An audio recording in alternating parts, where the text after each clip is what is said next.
Hi, this is Belinda Calibriali and this is Talking High Performance with Belle.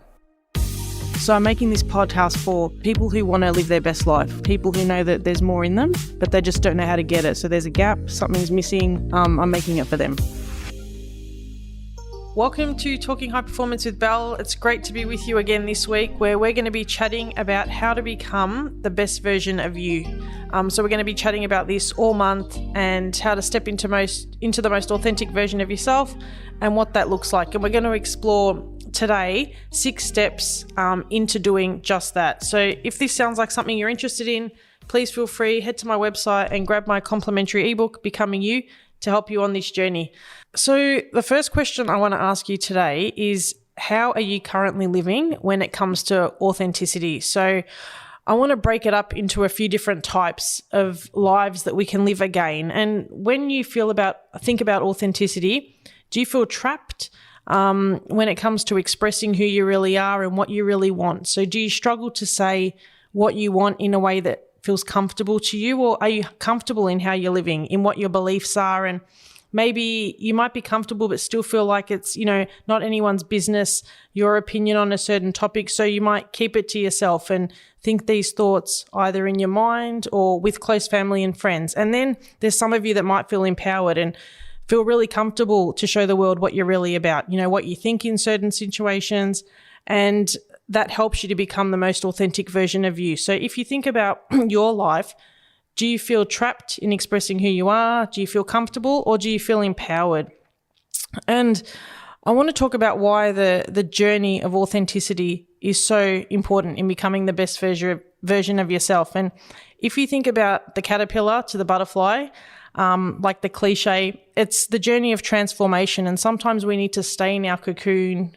We need to hide. We need to work out what we are. But it's that spreading of our wings that we want to aim for. It's that life where we feel passionate, that life where we feel empowered. And that can be quite a scary journey sometimes. But on the other side, when you do come out of that cocoon and when you really feel comfortable in expressing who you really are, it's where we live our most authentic life, where we're vibrant, where we're passionate. And so I just want you to think about that. Where are you on that journey, and how would you feel if you got to the end? And when you get to the end, when you're spreading your wings, that's high performance living. So that's a life, that you really, really love and that I want you to aim for.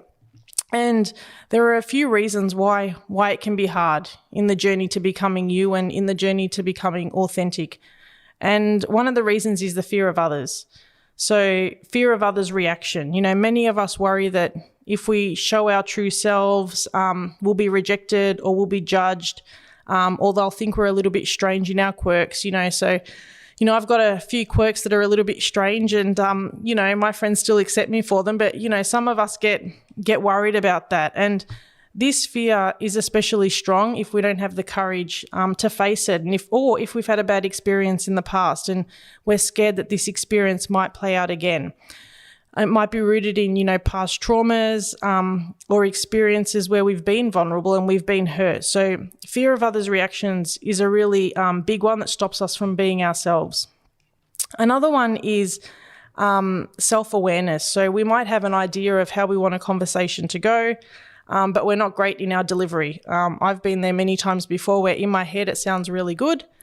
We deliver it and it's a pretty crappy result. And we don't show up how we wanted to show up. And there's a perceived loss of control. So what do we do next time? Do we try again, or do we just not bother? So it's that, stepping into how do we want to feel? How do we want to think? And can other people relate to what we're going to say in the way that we want them to? And that can sometimes hold us back.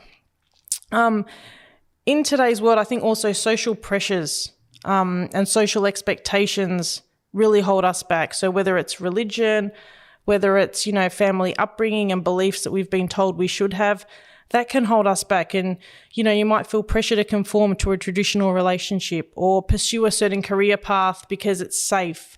But sometimes that doesn't align and that doesn't make you feel good. And these social pressures can hold us back from being the most authentic version of ourselves. Other times we might not have the network around us. So, being authentic requires vulnerability and taking risks, and it means speaking our truth, and it means being comfortable with who's around us. And sometimes that's scary if we're not in a group that aligns, or if we're not in a group where we feel like we're supported and we're understood. And this is really hard, if you're going through a tough time. And I myself have struggled with this in the past, but, others have seen me functioning previously at a high level. So when you're feeling like, you don't feel so great, or you want to talk about something, it can be hard. And again, it's a work in progress. And it's just stepping into the most authentic version of you and showing up and going, you know what, guys, today, it's not going to be funny Belle, or it's not going to be motivated Belle. It's going to be Belle that's feeling pretty average. And it's just finding that group that you can do that with, which is really important. So I want to talk now about what are 6 steps on how you can become the most authentic version of yourself. And this is really important, and it's a work in progress for everybody. And if you take a couple of these steps today and you go, oh, yep, I think I can implement a couple of those points, that'd be a really good start. So step 1 is deep dive into what an authentic life would look like for you. What would light you up day in, day out? Who would you be with? What would your day look like? What would your job be like? What would your friendships look like? And just ask yourself a lot of questions just to try and get really clear on what is the life that you want. Step 2 is recognizing what your core values and what your beliefs are. So not what other people are telling you, not, from what you think you need to believe from what you see on socials or what you see on the news or what you hear others say. There has to come a point where we go, okay, we take on board all the information that's around us, but what's my value? What's my belief? And this could be beliefs around anything, beliefs around how you bring up your children, beliefs around what you should be doing with your life, beliefs around religion, beliefs around what you do with your money. And I think it's a really important step just to work out what are your values, what are your beliefs, and how do you live a life of authenticity based on those. Step 3 is having the courage to express your real thoughts and emotions. So it means stepping out of our comfort zone and voicing our opinion. It means being vulnerable when we're having bad days, but also sharing our wins. When something happens, so many people are scared to share their wins because they feel that they may look cocky or they feel that they may look stuck up. But you can share your win in a way that, doesn't make you look that way, but still gets across, hey guys, something happened today. I'm really happy with it. Or I had a win with my team, or, we're moving the needle on this, this, and this. Share them, express who you really are. If you're excited, show people. If you're not, grab a group of friends or grab some family and go, hey, things are a little bit hard. I just want to talk about it today. And you could even go as far as, I don't want an opinion, I just want to voice my thoughts. And I think, if I think about friendships, the strongest of friendships are built during the most difficult times. So, when I was going through postnatal, my best friend didn't know what I was going through until a little bit later, and she burst out crying because she thought that she'd done something wrong, and so she was pulling away.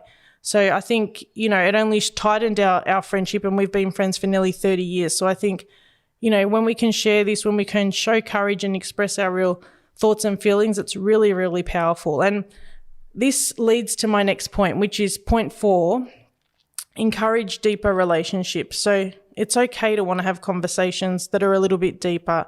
In today's society, sometimes it's too much about the latest dress or the latest pair of shoes or what brand are you wearing. And if you enjoy that, that's okay. I'm not saying there's anything wrong, but I'm saying if you want to go deeper, have those conversations that allow that. And, think about, how do I bring my authentic self into this conversation to build deeper connections? And, what would our life look like if those closest to you knew what you wanted, knew what you struggled with? Would it help your friendships? Would you build deeper connections? Step 5 is recognizing that you're in charge. So stepping into the most authentic version of ourselves means that we're in charge of our life. So we can say what we want, we can think what we want, we can say what we want, to a certain degree. We're in the driver's seat. And when I spoke in the very beginning, one of the previous sessions, we spoke about being the director, of the movie, and the movie is your life. And that's really, really powerful. So, stepping out of our comfort zone, recognizing that we're in charge is a really, really great way on the journey to becoming the most authentic version of you. And step 6, and this is a really big one, My weekly emails are called your weekly reset, reflect and elevate with Belle. And reflection and resetting is really, really important. So it's super important to reflect back and go, in that situation, did I show up in the best version of myself? Was I authentic? Did I voice my opinion? Did I hold back? Did I need to hold back? And ask yourself all these questions and go, okay, if the situation were to show up again, would I do this in the same way? And just consistently reflect and reset. And that's really going to help you to becoming the most authentic version of you. So if you take one action from today, or one thought from today, just think about those 6 different areas and think about what are 2 areas I can improve in, and what can I do? How do I want to show up in the most authentic version of me? And how would my life perhaps be a little bit different? So there you have it, how to live your most authentic life, why it's important to develop a deeper sense of self and begin that journey to authenticity, and also some ways to help get you there. So I hope you enjoyed this episode. If you did, feel free to share it with family and friends so we can reach more listeners. And I look forward to chatting to you next week. We'll be talking about honouring your past and building on your future. Until next time, live a successful, purposeful and fully charged life. Your coach, Belle.